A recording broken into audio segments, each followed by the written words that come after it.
ರಾಯಣ್ಣ, ಈಗ ನಿನ್ನನ್ನು ಗಲ್ಲಿಗೆ ಏರಿಸಲಾಗುವುದು. ನಿನ್ನ ಕೊನೆ ಆಸೆ ಏನಾದರೂ ಇದ್ದರೆ ಹೇಳು. ನನ್ನ ಆಸೆಯನ್ನು ಕೇಳ್ತು ಸಾಹೇಬ. ಹೆತ್ತ ತಾಯಿ ಎದೆ ಹಾಲ ವಿಷ ಆದಾಗ, ನಮ್ಮವರು ನಮಗೆ ಮೋಸ ಮಾಡಿದಾಗ ಯಾರಿಗೇನು ಹೇಳಕ್ಕಾಕೈತಿ?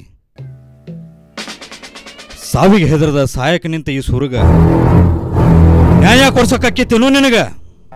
ಗಲ್ಲಿಗೆ ಏರಲು ಸಿದ್ಧನಾದ ನೀನು ನಿನ್ನ ಕೊನೆ ಆಸೆ ಏನು ಹೇಳು ಅಷ್ಟೇ. ಮೈಂಡೇಟ್. ನನ್ನ ಕೊನೆ ಆಸೆ ಕೇಳಬೇಡ, ಕೇಳಿ ಕೆಳಬೇಡೋ ಕೆಂಪು ಮುಖದ ಕುನ್ನೆ. ನನ್ನ ಮೋಸದಿಂದ ಬಂಧಿಸ್ತಾ ಇದ್ರ ನಿನ್ನ ಗಂಟ್ಲ ಸಿಳಿ ರಕ್ತ ಕುಡಿದು ಈ ಭೂಮಿ ತಾಯಿಗೆ ತರ್ಪಣೆ ಬಿಡ್ತಿದ್ದೆ. ಆ ಚೆನ್ನಮ್ಮ ತಾಯಿ ಬಲಗೈ ಬಂಟ ಏನಂತ ತೋರಿಸ್ತಿದ್ದೆ. ನೀನು ಗಲ್ಲಿಗೇರುತ್ತಿರುವಿ ಎಂಬುದು ನೆನಪಿರಲಿ. ಹೆಚ್ಚಿಗೆ ಮಾತನಾಡಬೇಡ. ಅಂಡರ್ಸ್ಟ್ಯಾಂಡ್? ಏ ಸಾಹೇಬ, ನಾನು ನೇನಿಗೆ ಕುತಿ ಕೊಡಾಕತ್ತೇನಂತ ನನಗೆ ಅಂಜಿಕೆ, ಅಳುಕು, ಹೆದರಿಕೆ ಏನೂ ಇಲ್ಲ.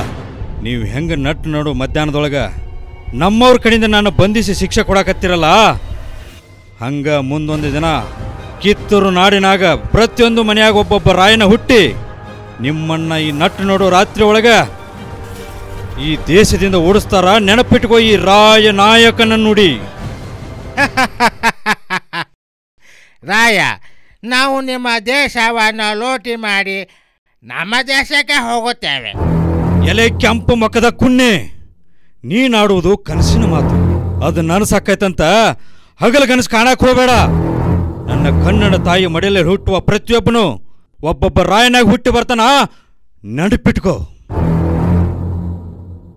ಅವ ನಾನು ನೇಣಿಗೆ ಹಾಕಿದೆ.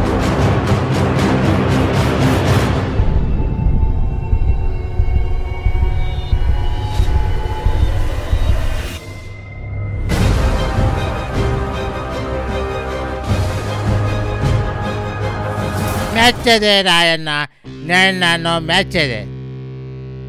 ನಿನ್ನ ತಾಯ್ನಾಡಿನ ದೇಶ ಪ್ರೇಮ, ಕನ್ನಡ ನೆಲದ ಮೇಲೆ ನೆಟ್ಟಿರುವ ಅಪಾರವಾದ ಭಕ್ತಿ, ತಾಯ್ನಾಡಿಗಾಗಿ ಪ್ರಾಣವನ್ನೇ ಕೊಡಲು ಸಿದ್ಧನಾದ ನಿನಗೆ ನನ್ನದೊಂದು ಸಲ್ಯೂಟ್.